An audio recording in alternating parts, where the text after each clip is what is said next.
I'm Danielle with WTI, and my eye-hand coordination sucks. No, for real. I don't play certain sports because the only thing I can catch is a cold or feelings. So I was really looking forward to using this reflex ball from Boxerpoint to help me improve. I really like that it came with everything I needed and clear instructions, so getting started was pretty easy.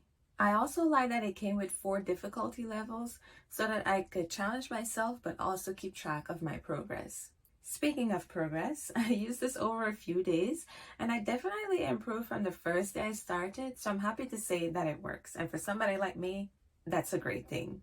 However, during the beginning stages, I got hit a lot.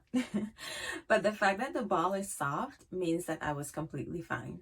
The quality of everything actually is pretty good, so I'm confident that it will hold up at me as I continue to train and get better and hopefully play some games in the future. If you're in the same boat like me in terms of terrible coordination, or maybe you just want a fun workout, I definitely recommend these reflex balls. That's my point of view.